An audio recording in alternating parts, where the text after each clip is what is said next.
ನಮಗೂ ಹೆಚ್ಚಿನ ಮಾಹಿತಿ ಇಲ್ಲ ಅಂತ ಗೃಹ ಸಚಿವರು ಹೇಳಿದ್ದಾರೆ.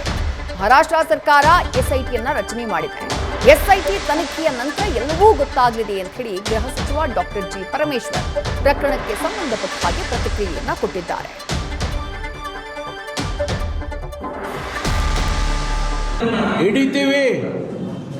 ಹಿಡಿತೀವಿ ಬಿಡೋದಿಲ್ಲ.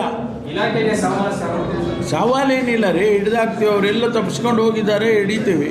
ಎಷ್ಟು ದಿವಸ ತಪ್ಪಿಸ್ಕೊಂಡು ಹೋಗೋಕ್ಕಾಗುತ್ತೆ? ಹಿಡಿತೀವಿ ಅಂದರೆ ಹುಡ್ಕೋಕ್ಕಾಗಿಲ್ವಾ ಅಂದರೆ ಹಿಡಿತೀವಪ್ಪ. ಒಂದು 2 ದಿನ ಡಿಲೇ ಆದರೆ ಅವರೆಲ್ಲ ತಪ್ಪಿಸ್ಕೊಂಡು ಏನು ಇಲ್ಲೇ ಮನೇಲಿದ್ದಾರೆ, ಹಿಡ್ಕೊಂಬರ್ಬೇಕು. ಪೊಲೀಸ್ ಮಾಹಿತಿಗಳನ್ನು ನಾವು ನಿಮ್ಮ ಹತ್ರ ಶೇರ್ ಮಾಡೋಕ್ಕಾಗಲ್ಲ. ಅದಕ್ಕೆ ಕಾರಣ ಇದೆ. ಸಪೋಸ್ ನಾನು ನಿಮ್ಗೇನೋ ಒಂದು ಹೇಳಿಬಿಟ್ರೆ ಯಾರು ಅವರು ಅಪರಾಧಿಗಳಿರ್ತಾರೆ ಅವರು ಹುಷಾರಾಗ್ತಾರೆ. ಇವ್ರಿಗೆ ಹಿಂಗೆ ಗೊತ್ತಿದೆ ಅಪ್ಪ ತಳಿ ನಾನು ಬೇರೆ ಥರ ಮಾಡೋಣ ಅಂತ ಮಾಡ್ತಾರೆ. ಅದಕ್ಕೆ ನನಗೆ ನಮ್ಮ ಇಲಾಖೆಯಲ್ಲೂ ಕೂಡ ಹಿರಿಯ ಅಧಿಕಾರಿಗಳು ಹೇಳ್ತಾರೆ, ಸರ್ ಇದನ್ನು ಇಷ್ಟೇ ಹೇಳ್ಬೇಕು, ನೀವು ಜಾಸ್ತಿ ಹೇಳಬೇಡಿ ಅಂತಾರೆ. ಸೊ ಅಷ್ಟೇ ನಿಮ್ಮ ಹತ್ರ ಹೇಳ್ತೀನಿ. ಗೃಹ ಸಚಿವರು ಹೇಳಿದ್ದು ಸರಿಯೇ. ಯಾಕಂದ್ರೆ ಪ್ರಕರಣದ ತನಿಖೆಯನ್ನ ಮಾಡ್ತಾ ಇರೋದು ಕರ್ನಾಟಕ ಸರ್ಕಾರ ಅಲ್ವಾ, ಅಥವಾ ಕರ್ನಾಟಕದ ಗೃಹ ಇಲಾಖೆ, ಕರ್ನಾಟಕದ ಪೊಲೀಸ್ ಅಲ್ಲ. ಪ್ರಕರಣಕ್ಕೆ ಸಂಬಂಧಪಟ್ಟ ಹಾಗೆ ತನಿಖೆ ನಡೀತಾ ಇರೋದು ಮಹಾರಾಷ್ಟ್ರದಲ್ಲಿ. ಮಹಾರಾಷ್ಟ್ರ ಎಸ್ಐಟಿ ಅಧಿಕಾರಿಗಳು ಪ್ರಕರಣಕ್ಕೆ ಸಂಬಂಧಪಟ್ಟ ಹಾಗೆ ತನಿಖೆಯನ್ನ ಮಾಡ್ತಿದ್ದಾರೆ. ಬಟ್ ಅಲ್ಲಿಂದ ಪತ್ರ ಬಂದಿರೋದು ನಿಜ. ಬೆಳಗಾವಿ ಎಸ್ಪಿಗೆ ತನಿಖೆಗೆ ಸಹಕಾರವನ್ನ ಕೋರಿ ಪತ್ರವನ್ನ ಬರೆಯಲಾಗಿದೆ. ಬೆಳಗಾವಿ ಎಸ್ಪಿ ಕೂಡ ನಿನ್ನೆ ಅದನ್ನೇ ಹೇಳಿದ್ರು. ಅವರ ಒಂದು ಟೀಮ್, ಬೆಳಗಾವಿಯ ಒಂದು ಟೀಮ್, ಇನ್ಸ್ಪೆಕ್ಟರ್ ಸೇರಿದಂತೆ 3-4 ಜನ ಪೊಲೀಸರು ನಾಸಿಕ್ಕಿಗೆ ಹೋಗಿ ಅಲ್ಲಿ ತನಿಖಾಧಿಕಾರಿಗಳನ್ನ ಭೇಟಿ ಮಾಡಿ ಮಾಹಿತಿಯನ್ನ ಪಡೆಯುವಂತಹ ಪ್ರಯತ್ನವನ್ನ ಮಾಡಿದ್ದಾರೆ. ಇಲ್ಲಿವರೆಗಿನ ಡೀಟೇಲ್ಸ್ ಏನಿದೆ ಅದನ್ನ ಪಡ್ಕೊಂಡಿದ್ದಾರೆ. ಅದಾದ ನಂತರ ದೂರುದಾರ ಸಂದೀಪ್ ಪಾಟೀಲ್ ಆತನನ್ನ ಕೂಡ ಸಂಪರ್ಕ ಮಾಡಿ ಆತನ ಹೇಳಿಕೆಯನ್ನ ದಾಖಲು ಮಾಡಿಕೊಳ್ಳುವಂತಹ ಕೆಲಸವನ್ನ ಬೆಳಗಾವಿ ಪೊಲೀಸರು ಮಾಡಿದ್ದಾರೆ. ಅದನ್ನ ಹೊರತುಪಡಿಸಿದಂತೆ ಮಹಾರಾಷ್ಟ್ರದ ತನಿಖಾಧಿಕಾರಿಗಳು ಏನೇ ಸಹಕಾರವನ್ನ ಕೊಡೋದಕ್ಕೆ ನಾವು ಸಿದ್ಧ ಇದ್ದೀವಿ ಅನ್ನುವಂತಹ ಮಾಹಿತಿಯನ್ನ ಈಗಾಗಲೇ ಬೆಳಗಾವಿ ಎಸ್ಪಿ ನೀಡಿದ್ದಾರೆ. ಗೃಹ ಸಚಿವರು ಕೂಡ ಹೇಳಿದ್ದನ್ನೇ. ಪ್ರಕರಣಕ್ಕೆ ಸಂಬಂಧಪಟ್ಟ ಹಾಗೆ ತನಿಖೆ ನಡೀತಾ ಇದೆ. ಯಾವುದೇ ಕಾರಣಕ್ಕೂ ದರೋಡೆಕೋರರು ತಪ್ಪಿಸಿಕೊಳ್ಳೋದಕ್ಕೆ ಬಿಡೋದಿಲ್ಲ ಅಂತ ಬಹಳ ಸ್ಪಷ್ಟವಾಗಿ ಹೇಳಿದ್ದಾರೆ.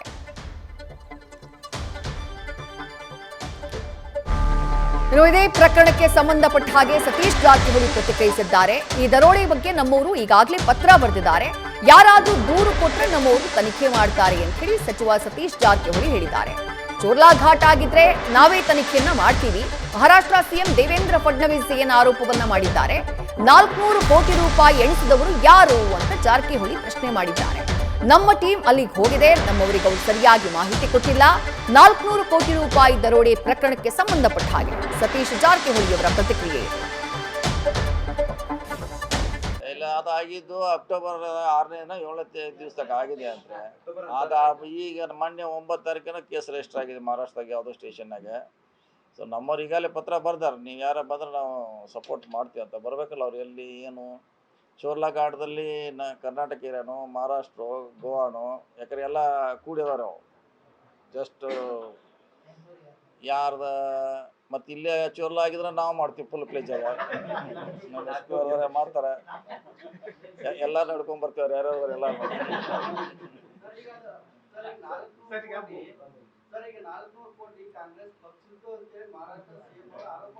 ಹೌದು, ಯಾರು ಎಣಿಸ್ರಿ ಯಾರು ಅದ್ರ ಎಣಿಸ್ರಿ ಅವರು ಎಲ್ಲಿ ಹೋಯ್ತು ಯಾರಿಗೂ ಇನ್ನೂ ಗೊತ್ತಲ್ಲ.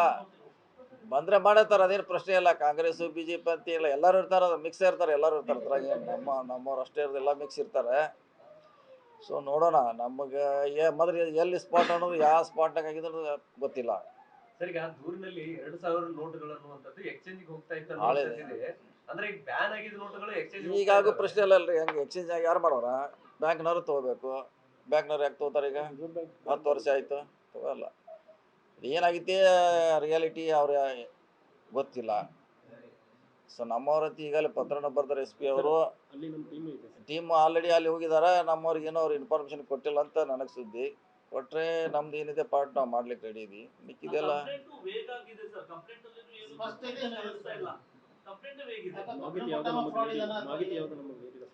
ಅವ್ರ ಮಾಹಿತಿನೂ ಶೇರ್ ಮಾಡಿಲ್ಲ. ಏನು ವಾಟ್ಸಪ್ನಲ್ಲಿ ಓಡಾಡ್ತಿದೆ ಅಷ್ಟೇ.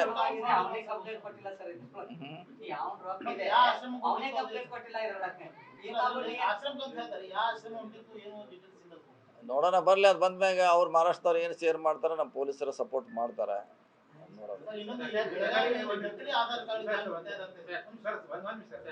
ಕಿಶೋರ್ ಸಾವಳೆ ಅಂತ ಬಿಲ್ಡರು, ಆತನ ಒಂದು ಆಡಿಯೋದಲ್ಲಿ ಕರ್ನಾಟಕ ಪೊಲೀಸ್ ಉಲ್ಲೇಖ ಮಾಡ್ತಾರೆ. ಕರ್ನಾಟಕ, ಮಹಾರಾಷ್ಟ್ರ ಅಂದ್ರೆ ಪೊಲೀಸ್ ಮ್ಯಾನೇಜ್ಮೆಂಟ್ ಅಲ್ಲೇ ಟ್ರಾನ್ಸ್ಫರ್ ಆಗ್ತಾ ಇತ್ತು 4 ಕೋಟಿ ರೂಪಾಯಿ ಅಂತ. ಹಂಗೆ ಪೊಲೀಸರ ಕೆಲಸ ಇಲ್ಲ ಅಂದ್ರೆ ಅವ್ರು ಯಾಕೆ ಮಾಡ್ತಾರೆ? ಇದಕ್ಕೆ ಅವ್ರಿಗೇನು ಸಂಬಂಧ? ಅದು ಯಾರೋ ಗಾಡಿ ಹೋಗ್ತಾರೆ, ಅದನ್ನ ಯಾರೋ ಅವ್ರ ಜನನ ಅದೇನೋ ಮಾಡ್ಯಾರ ಅಂತ ಕೇಳಿದೀವಿ. ಅದು ಎಷ್ಟು ಮಟ್ಟ ನಿಜ ಗೊತ್ತಿಲ್ಲ. ಕರ್ನಾಟಕ ಪೊಲೀಸ್ ಹೆಸರು ಹೇಳಕ್ ಬಂದಿದ್ದು ಕಿಶೋರ್ ಸಾಧನೆ ಏನಾದ್ರು ನಮ್ಮ ಬೆಳಗಾವಿ ಪೊಲೀಸ್ ಎನ್ಕ್ವೈರಿ ಮಾಡ್ತಾರ ಅಂತ. ಇಲ್ಲ ನೋಡಲ್ಲ, ಅದು ನಾವು ಬಂದು ಹೇಳ್ಬೇಕಲ್ಲ, ಬಂದು ಹೇಳ್ಬೇಕು. ಅವ ಮಹಾರಾಷ್ಟ್ರ ಪೊಲೀಸ್ ಮುಂದಾರ ಹೇಳ್ಬೇಕು, ಇಲ್ಲ ನಮ್ಮ ಮುಂದಾರ ಯಾರ ಮುಂದೆ ಹೇಳ್ಬೇಕಲ್ಲ ಅವನು. ಸಚಿವ ಈಶ್ವರ ಖಂಡ್ರೆ ಕೂಡ ಪ್ರಕರಣಕ್ಕೆ ಸಂಬಂಧಪಟ್ಟ ಹಾಗೆ ಪ್ರತಿಕ್ರಿಯೆಯನ್ನ ಕೊಟ್ಟಿದ್ದಾರೆ. ದರೋಡೆ ಕೇಸ್ನ ರಾಜಕೀಯಕ್ಕೆ ಬಳಸಿಕೊಳ್ಳಬಾರದು. ಮಹಾರಾಷ್ಟ್ರ ಸಿಎಂ ವಿರುದ್ಧ ಅರಣ್ಯ ಸಚಿವ ಈಶ್ವರ ಖಂಡ್ರೆ ಅವರು ಕಿಡಿಕಾರಿದ್ದಾರೆ. ಈ ದರೋಡೆ ಈಗ ನಡೆದಿರುವುದಲ್ಲ, ಹಿಂದೆ ನಡೆದಿರುವುದು. ಈ ಹಣ ಎಲ್ಲಿಂದ ಬರ್ತಿತ್ತು, ಯಾವ ಕಡೆಗೆ ಹೋಗ್ತಾ ಇತ್ತು, ಯಾರಿಗೆ ಸೇರಿದ್ದು ಅನ್ನೋದನ್ನ ತಿಳ್ಕೊಳ್ಬೇಕು ಅಂತ ಹೇಳಿದ್ದಾರೆ. ಯಾಕೆ ಗೌಪ್ಯವಾಗಿತ್ತು, ಈಗ ಯಾಕೆ ಪತ್ರ ಬರೆಯುತ್ತಿದ್ದಾರೆ? 400 ಕೋಟಿ ಸಾಗಾಣೆ ಇದ್ರೂ ಯಾಕೆ ಸೆಕ್ಯೂರಿಟಿ ಇರಲಿಲ್ಲ? ಹಣ ಕಳ್ಳತನವಾದ ಅಥವಾ ಹೈಜಾಕ್ ಆದ ದಿನವೇ ಯಾಕೆ ದೂರನ್ನ ನೀಡಲಿಲ್ಲ ಅಂತ ಹೇಳಿ ಪ್ರಶ್ನೆ ಮಾಡಿದ್ದಾರೆ ಸಚಿವ ಈಶ್ವರ ಖಂಡ್ರೆ.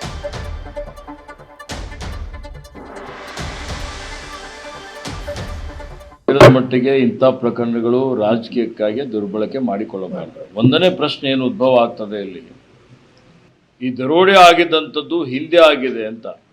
ಇದು ಯಾರ ಹಣ ಇತ್ತು, ಎಲ್ಲಿಂದ ಬರ್ತಾ ಇತ್ತು? ಏನು RBI ಹಣನ, ಏನು SBI ಹಣನ, ಅಥವಾ ಯಾರ್ದಾದ್ರೂ ಖಾಸಗಿ ಹಣನ?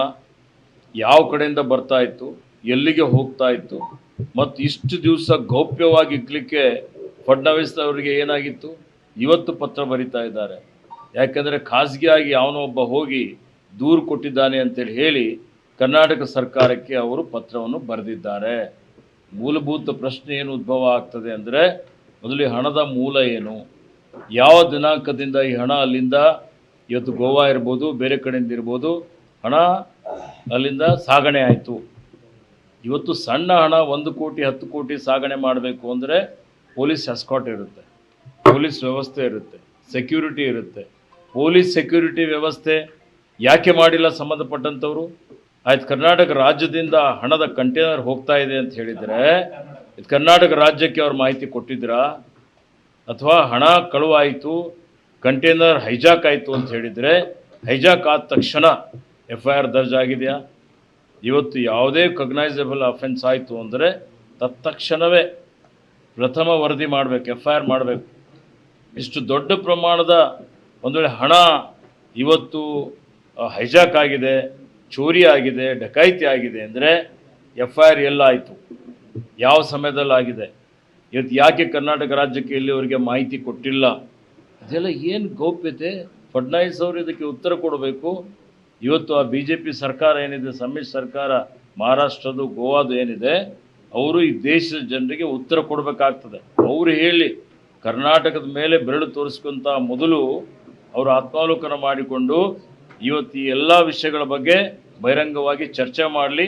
ಸುಪ್ರೀಂ ಕೋರ್ಟ್ ನ್ಯಾಯಾಧೀಶರ ಅಡಿಯಲ್ಲಿ ಒಂದು SIT ರಚನೆ ಮಾಡಲಿ, ಸ್ಪೆಷಲ್ ಇನ್ವೆಸ್ಟಿಗೇಟಿವ್ ಟೀಮ್, ಒಂದು ತನಿಖಾ ತಂಡ ರಚನೆ ಮಾಡಿ ಬಹಿರಂಗವಾಗಿ ಆ ನ್ಯಾಯಾಲಯದ ಏನು ನ್ಯಾಯಾಧೀಶರ ವ್ಯಾಪ್ತಿಯಲ್ಲಿ ಇದು ತನಿಖೆ ಆಗಲಿ. ತನಿಖಾ ವರದಿಯಲ್ಲಿ ಯಾರ್ಯಾರಿದ್ದಾರೆ, ಎಷ್ಟೆಷ್ಟು ದೊಡ್ಡ ದೊಡ್ಡ ಜನ ಇದ್ದಾರೆ, ಯಾರು ಹಗರಣ ಇದೆ, ಯಾರು ಚೋರಿ ಮಾಡಿದ್ದಾರೆ, ಆ ಹಣ ಎಲ್ಲಿದೆ ಈಗ, ಅದೆಲ್ಲವೂ ಬಹಿರಂಗ ಆಗಲಿ.